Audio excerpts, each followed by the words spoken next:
Hello students, welcome to this video of Master Mains PYQ series. I hope you had a wonderful Diwali and we will just start from where we left on Friday, right? And on Friday we were discussing polity, so we will continue to do polity in this series now. The question that was given to you guys on Friday was explain the constitutional perspectives of gender justice with the help of relevant constitutional provisions and case laws. Right. So this particular question was asked in CSE 2023 GS paper 2 in the polity section of the paper, and it covers under the significant provisions of the Indian Constitution. Also, there is an overlapping aspect of the role of judiciary because the question specifically asks case laws here. Right. So you can see that late UPSC has been asking a lot of questions on case laws explicitly. Right. Now, what is the rationale for asking this question? Of late, their UCC, Uniform Civil Code, has been in news very much, right? And definitely it has a lot to do with gender justice in India. And there has been many other developments on these fronts, right? There have been some landmark judgments in the recent times, and therefore UPSC has asked this question. Now, if you look at the directive is very simple here. You have to explain the constitutional perspective of gender justice with the help of relevant constitutional provisions and the case laws, right? So it's a very fairly straightforward question, but you have to incorporate all the relevant judgments and the case laws. Now, how to do it? Like most of the students would be, when they are trying to write answer, they are often worried about how to structure the answer. The best possible way to incorporate both constitutional provisions, you can see both constitutional provisions and case laws, is to integrate both of them, right? It would be better if you integrate, if you choose the constitutional provisions you are writing, and then you are integrating the relevant case laws as per what you are writing from the constitutional provisions, right? So that would be the ideal way. Now, how do we start? Introduction, definitely we have to write a very good introduction which draws the attention of the examiner to your answer. So if you look at the discourse of the question, constitutional perspectives of gender justice with the help of relevant constitutional provisions and case laws, right? The main idea of the question is gender justice. So in introduction, you can have various approaches, and one of the approaches can be you can define gender justice. What do you understand by gender justice, right? So that is something that you can write to start with. An introduction needs to be brief, right, to the point. So you can define gender justice. That is one approach to the introduction. The second would be you can write on the context.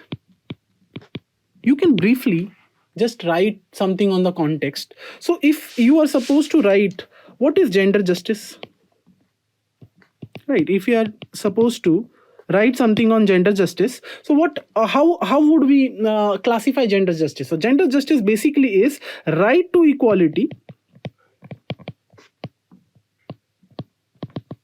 and all other human rights, isn't it? So right to equality and all other human rights which are applicable to both men and women equally, right? And although the gender justice is not explicitly defined in the Constitution of India, right, but it is implicit in various constitutional provisions. And the Supreme Court has been a torchbearer in this regard. The Supreme Court has interpreted this provision to broaden the concept of gender justice, to ensure that it evolves with changing and contemporary times, right? So whatever discrimination the woman is facing in the present times, right? So the discrimination that women face in the present times, the Supreme Court has interpreted these constitutional provisions to ensure that equality in the society thrives, right? So that is the idea that you have to basically write in the introduction and then move on to the body of the question, right? So the body of the answer basically. So for the body you have to make a heading. So the ideal heading would be constitutional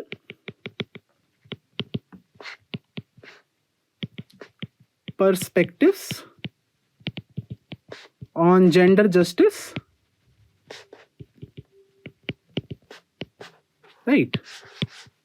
So constitutional perspective on gender justice in light of different Supreme Court cases, right? We have to substantiate whatever we are saying here using relevant and landmark judgments. If you look at gender justice, there are many judgments. Amongst that, it would be good if you choose the landmark judgments for your reference, right? So if we are supposed to locate gender justice in the Constitution of India, so the very first thing that should come in your mind is right to equality, right?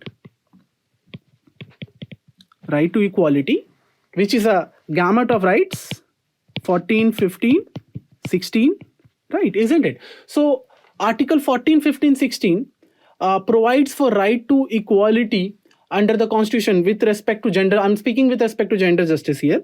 So 14, 15, 16 provides for a right to equality and gender justice. How it how it is laying down the foundation for gender justice. So you have to write here that Article 14 and 15 and 16, they enumerate the right to equality and non-discrimination. Right to equality and non-discrimination, right? So what is the idea behind Article 14? Article 14 says that the state shall not deny any person the equality before law and equal protection of law, right? So the idea is very clear that every person is equal before the law and the state has to grant them equal protection of law. So state cannot discriminate on the basis of gender. Similarly, if you look at Article 15 Clause 1, Article 15 Clause 1 also provides that there shall be no discrimination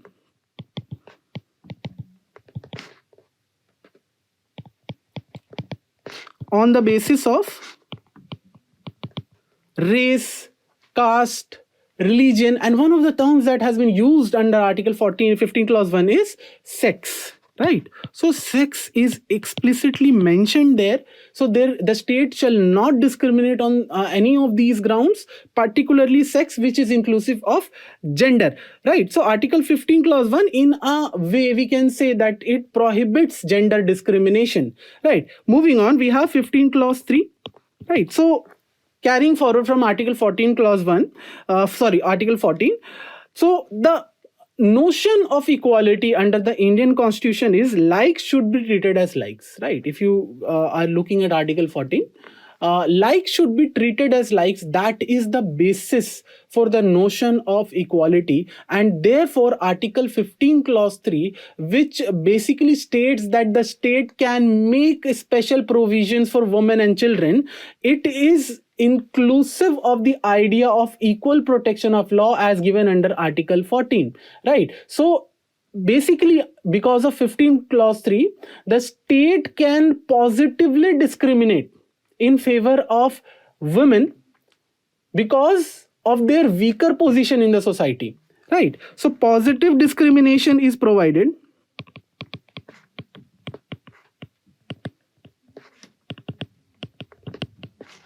right. So positive discrimination has been provided under Article 15 Clause 3, which also is a huge step, which is a huge step for the, which is a very important tool for the government to ensure gender justice in the society. Now, some of the prominent case laws that you can refer as far as Articles 15 Clause 1, Article 14 are concerned. So you can give reference to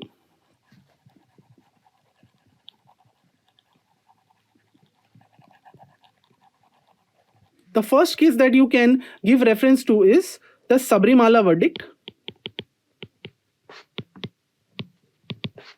Right. The Sabrimala verdict, the Supreme Court, it clearly declared that the entry of women cannot be denied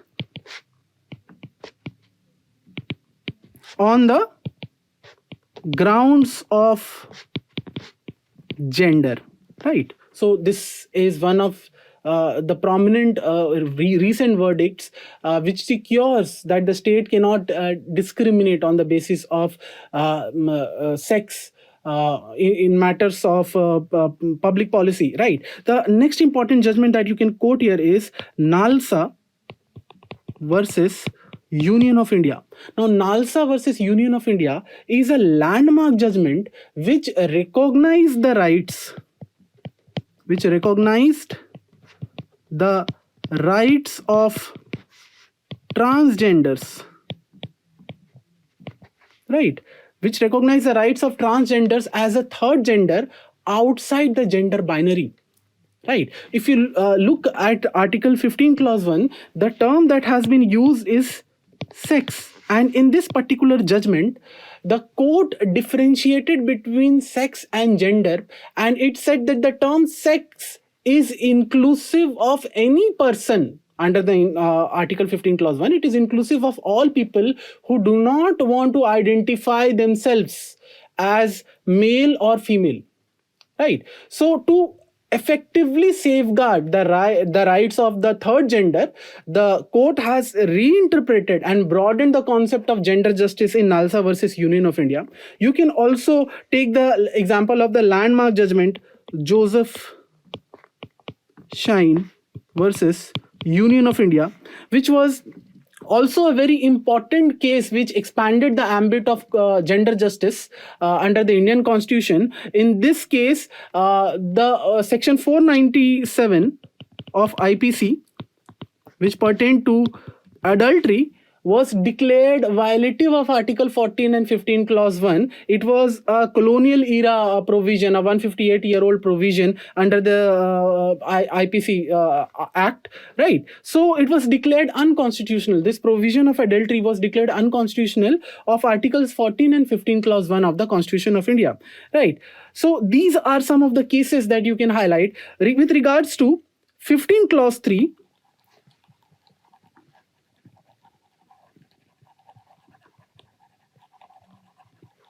with regards to the 15 clause 3, you can mention that horizontal reservation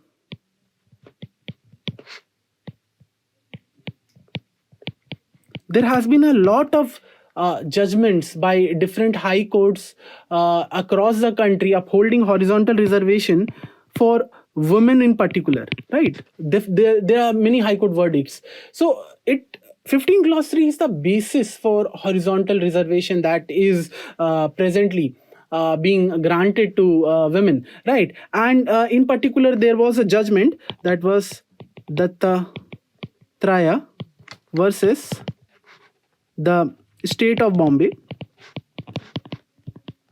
right? So in this particular judgment also, the Mumbai High Court, it highlighted that the state can establish an educational institution solely for the woman, right? So again, 15 clause 3, you can cite these relevant case laws. Moving on to the third provision under our right to equality, that is 16, and in particular 16 clause 1. So if you look at 16 clause 1, it provides for equality of opportunity. Right. Article 16(1) provides for equality of opportunity in matters of public employment, irrespective of caste, creed, gender. Again, the word term sex has been mentioned here. So it does not discriminate between men and women on the basis of their gender, right? And also it is the basis for principle of equal pay for equal work under the Constitution of India. It has been used to interpret Article 16 clause 1 has been used to interpret equal pay for equal work in many judgments of the Supreme Court. Similarly, we have Article 16 clause 4, which allows the state to make special provisions for in favor of women and other social and economic backward classes, right? So other than that, under the fundamental rights, we have Article 19, and in particular Article 19(1) clause G. So Article 19(1)(g), under this, the Constitution guarantees to all the citizens that they have the right to practice any profession right, and trade or business, right, isn't it? So this has been guaranteed under the Constitution of India, and to practice any profession, business or trade, it is very important that the person should have dignity at the workplace, and to uphold dignity as being talked about in the fundamental rights, the Supreme Court, to realize this gender equality, has in a very landmark judgment, Vishakha versus the state of Rajasthan, right, in Vishakha versus state of Rajasthan, the Supreme Court has given guidelines to protect women from harassment at workplace, right? So this has been done very recently by the Supreme Court. Moving on, the next important point that you can highlight in this regard is, you can take reference to Article 23 of the Constitution. Article 23 of the Constitution, it basically prohibits human trafficking and forced labor, right? It prohibits human trafficking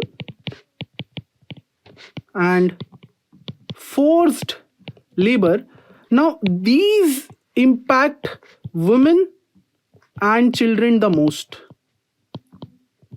right?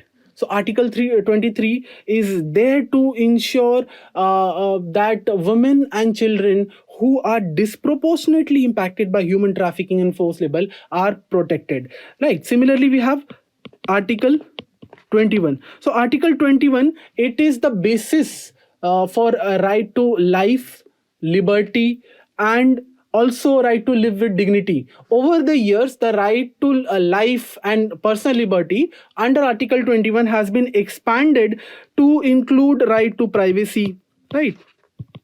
Puttaswamy judgment, right to marry, right to bodily autonomy, right? So all this has been expanded and included within the idea of right to life with human dignity under the Constitution of India through progressive judgments of the Supreme Court, right? And these, as you see, are the core ideas of gender justice and gender rights, right, in modern day society. And where you can take reference to the Supreme Court landmark judgment on MTP Act, the Medical Termination of Pregnancy Act in 2022. Supreme Court gave a landmark judgment which where it said that even unmarried women can terminate pregnancy until 24 weeks, right? So these are some of the relevant provisions that you can highlight from the fundamental rights. Let us look at what DPSP says. So next we discuss provisions from the directive principles.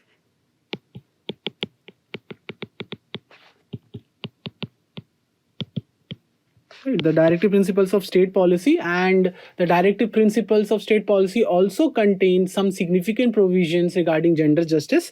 So some of the provisions that you can highlight from the DPSPs are Article 39 A, D, E. Then you can highlight Article 42, right? Article 44, right? So Article 39A, which provides for equal means of livelihood, right, which basically asks the state, asserts that the state should provide equal means of livelihood for both the genders. Article 39 D, it basically is the principle which lays down the framework for equal pay for equal work. Similarly, we have Article 39 Clause E, which basically assures that the state should secure the health and strength of workers, including both men and women. Article 42 also states that humane conditions of work should be secured for the workers, and maternity leave should be provided. And together these have been implemented by the government. Various schemes have been brought. For example, there is Minimum Wages Act, right? There is Maternity Benefit Act,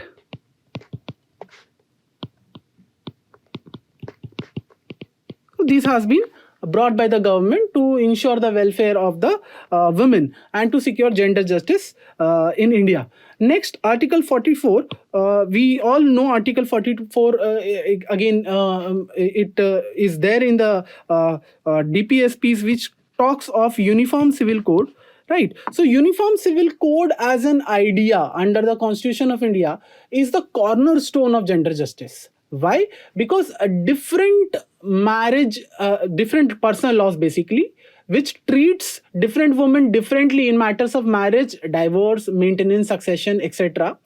It is something that hits the woman hard in their personal lives, right? And therefore we can say that UCC as an idea, it incorporates the idea of gender justice. Gender justice is the cornerstone of Uniform Civil Code, and Article 44 basically states that the state shall secure Uniform Civil Code across its territory to all the citizens. And very recently the Supreme Court in Shaira Bano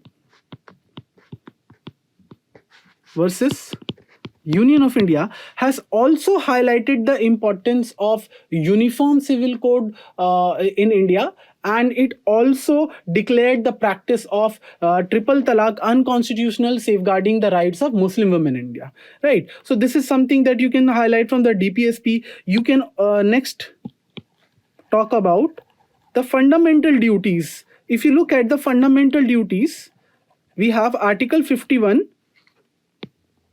Clause A, Clause E, which basically talks of renunciation of all the practices that are derogatory to the dignity of women.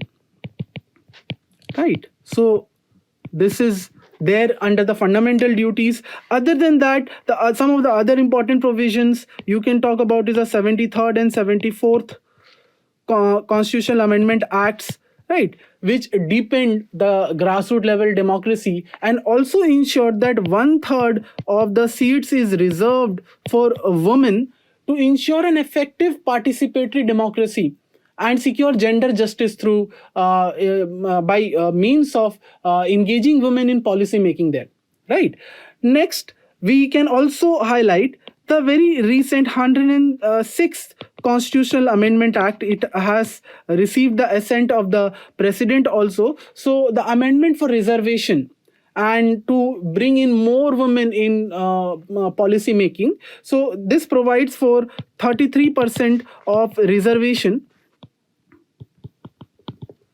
for women in Lok Sabha and state legislative assemblies. Right. So these are the various dimensions that you can write in the main body of your answer to show that how both the Constitution, the idea of gender justice is enshrined in the Constitution of India, and also how the judiciary has been a torch bearer in this front, securing gender justice in India.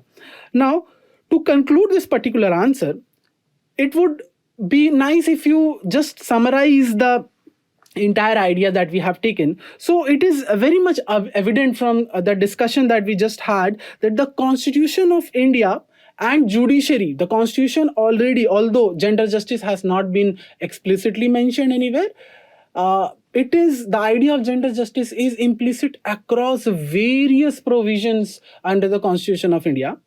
And judiciary has been at the forefront to broaden the idea of gender justice and ensure that it is evolving with the changing needs of the times. Right. So the Constitution, you can basically write the Constitution